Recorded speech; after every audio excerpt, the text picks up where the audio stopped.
다음 달 경주에서 열릴 에이펙 정상회의에 참석자 윤곽이 속속 드러나고 있습니다.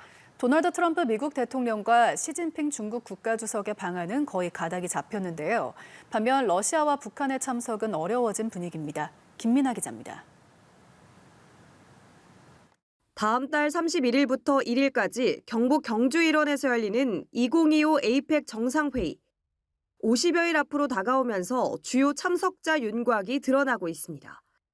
일단 트럼프 미국 대통령의 참석은 사실상 기정사실화된 걸로 보입니다. 한미동맹 컨퍼런스에 참석한 조셉 윤 주한 미국 대사 대리가 트럼프 대통령의 에이펙 계기 방안을 시사하는 발언을 내놓은 겁니다. 윤 대사 대리는 한미 정상이 에이펙에서도 경주에서 만날 것이라며 한미동맹은 탑 리더십부터 아래까지 어느 때보다 강력하다고 말했습니다. 앞서 트럼프 대통령 본인도 지난달 한미 정상회담에서 에이펙 계기 방안에 긍정적 반응을 보인 바 있습니다. 내년 에이펙 정상회의 의장국인 중국 역시 시진핑 국가주석이 대표로 참석합니다. 에이펙 회의에 시진핑 주석이 방한할 것으로 알고 있는데 거기에 관해서도 구체적인 내용을 서로 협의하게 될 것입니다. 반면 러시아와 북한은 불참 쪽으로 가닥이 잡혔습니다. 위성락 국가안보실장은 경주 에이펙을 계기로 트럼프 대통령과 김정은 북한 국무위원장이 만날 수 있느냐는 질문에 김 위원장의 참석은 물론 이번에 북미 대화가 이뤄질 가능성도 낮게 점쳤습니다. 김정은 위원장은 에이펙에 올 가능성이 없다고 봐야 되겠죠. 그러니까 그 가능성이 크다고 볼 수는 없을 것 같습니다. 에이펙 회원국이 아닌 북한은 의장국 초청을 받으면 참석할 수도 있지만 정부의 대화 손짓에도 냉랭한 북한의 현재 태도를 고려하면 초청 자체가 성사되지 않을 수 있습니다. 푸틴 러시아 대통령의 경우엔 상황이 좀 더 복잡합니다. 우크라이나 전쟁과 관련된 혐의로 국제형사재판소가 체포영장을 발부한 상태이기 때문입니다. 우리나라도 ICC 회원국이기 때문에 푸틴 대통령 입국 시 체포 의무가 있습니다. 따라서 미국과 중국, 러시아와 북한이 경주에서 모두 모이는 빅 이벤트가 연출될 가능성은 현재로선 낮다는 관측이 우세합니다. 연합뉴스TV 김민아입니다. 조셉 윤 주한 미국 대사 대리가 한미 정상이 경주 에이펙 정상회의에서 만날 것이라고 말했습니다. 윤 대사 대리는 어제 한미동맹 컨퍼런스에 참석해 한미동맹은 탑 리더십부터 아래까지 어느 때보다 강력하다며 이같이 밝혔습니다. 윤 대사 대리의 이 같은 발언 계기로 트럼프 대통령의 에이펙 참석 확정 여부에 관심이 쏠립니다. 앞서 지난달 열린 미국에서 첫 한미 정상회담에서도 트럼프 대통령은 에이펙 참석 의향이 있다고 밝힌 바 있습니다. 한편 윤 대사 대리는 한미 동맹은 새로운 위협, 새 현실에 맞춰 변화해야 한다고 언급하기도 했습니다. 조현 외교부 장관이 중국을 전격 방문해 왕이 중국 외교부장을 만났습니다. 다음 달 에이펙 정상회의를 계기로 방한할 것으로 보이는 시진핑 주석과 관련한 협의가 진행됐는데 왕이 부장도 다음 달 한국 방문을 추진하기로 했습니다. 베이징에서 배삼진 특파원입니다.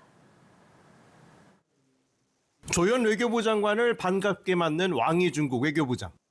조 장관의 첫 중국 방문을 환대하듯 회담에 이어 곧바로 만찬을 진행했습니다. 조 장관은 이재명 대통령과 시진핑 국가주석이 통화해서 양국 관계를 더욱 심화 발전시켜 나가자고 한 발언을 소개하며 이번 에이펙 정상회의를 통해 양국 간 발전의 계기를 만들자고 밝혔습니다. 한국에 이어 내년에 또 중국에서 개최된다는 것은 매우 뜻깊은 일이라고 생각합니다. 그리고 이를 계기로 에이펙의 발전뿐이 아니라 한중 관계에 또 발전을 할 수 있는 계기가 될 수 있기 바랍니다.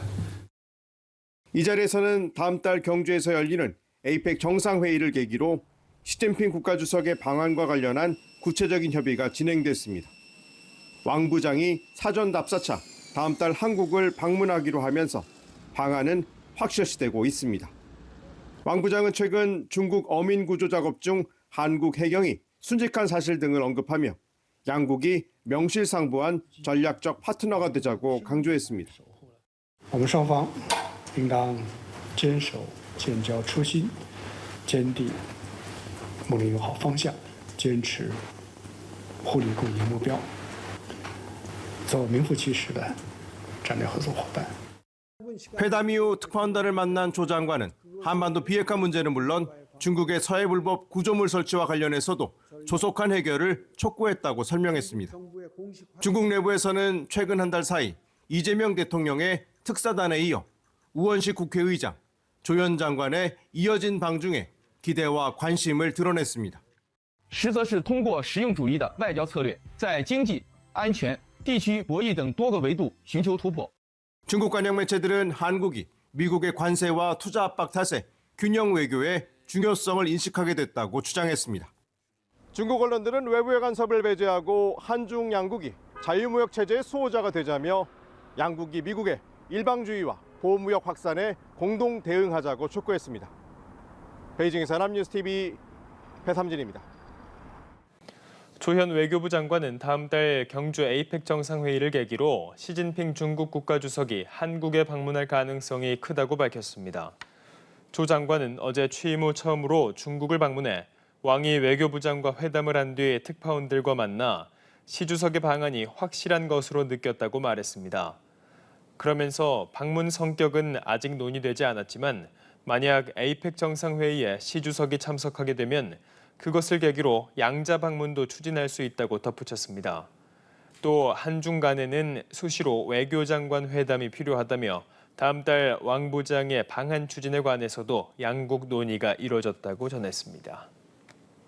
위성락 국가안보실장이 한반도 비핵화는 한국이나 미국이 전통적으로 갖고 있는 궁극적 목표라며 북한이 좋아하든 싫어하든 그 목표에는 변함이 없다고 말했습니다. 위 실장은 오늘 한국신문방송 편집인 간담회에서 이같이 밝히고 비핵화를 위해서는 북한의 핵미사일 프로그램 중단, 축소, 폐기 순으로 접근해야 한다고 설명했습니다. 다음 달 경주 에이펙 정상회의에 김정은 북한 국무위원장이 참석할 가능성은 없다고 봐야 한다며 에이펙을 계기로 도널드 트럼프 미국 대통령과 김 위원장이 만날 가능성도 크다고 볼 수 없다고 전했습니다. 한미 관세 후속 협상에 관해서는 장기화하는 것은 바람직하지 않지만 중요한 것은 내용이라며 접점을 찾을 수 있을 것으로 기대한다고 말했습니다. 또한 이재명 대통령은 취임 직후부터 무너진 정상회교를 되돌리는 데 상당한 공을 들였죠. 한미 관세 협상, 주한미군 전략적 유연화 등의 난제를 미국과 어떻게 풀어갈지가 관건입니다. 일단 트럼프 미국 대통령과의 첫 대주하는 성공적으로 마쳤다는 평가입니다. 이재명 정부 100일간의 정상 외교 성과와 과제를 성승환 기자가 돌아봤습니다. 이재명 대통령의 첫 정상외교 일정은 취임 2주도 채 안 돼서 열린 캐나다 G7 정상회의였습니다.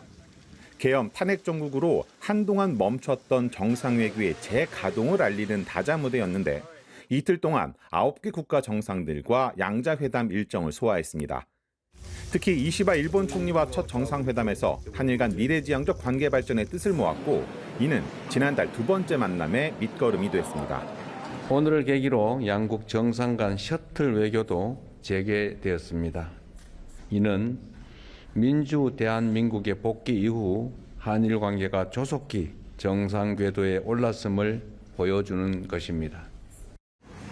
이시바 총리와 정상 간 유대를 다지고 대미 협상 노하우를 전수받은 이 대통령의 실용 외교는 미국에서도 빛을 발했습니다. 일각의 친중 성향 인식을 해소하고 트럼프 대통령으로부터 위대한 지도자라는 칭찬을 받을 만큼 친밀감과 신뢰를 구축했습니다. 정상회담 결과 한미 동맹을 안보 경제를 넘어 첨단 과학기술 분야로까지 한 단계 업그레이드하는 데에도 공감대를 이뤘습니다. 앞으로도 이 한미 동맹을 군사 분야뿐만이 아니라 경제 분야 또 다른 과학기술 분야까지 다 확장해서 미래형으로 발전시켰으면 좋겠습니다. 정상외교의 복원을 전 세계에 각인시키는 데 성공했다는 평가 속에 미국의 구체적인 안보 청구서와 통상협상 후속 논의에서 어떻게 실익을 챙기느냐는 과제로 남았습니다. 조지아주 한국인 구금 사태로 불거진 한미동맹의 균열 조짐을 수습하고 재발 방지책을 마련하는 것도 숙제입니다. 여기에 이미 합을 맞춰온 온건 성향의 이시바 총리가 사임한 것도 오랜만에 훈풍을 탄 한일 관계에 상당한 변수가 될 수 있습니다. 유엔 총회와 경주 에이펙 정상회의로 이어지는 연쇄 다자 외교 무대에서 이 대통령이 실용 외교를 어떻게 이어갈지 주목됩니다. 연합뉴스 TV 성서환입니다.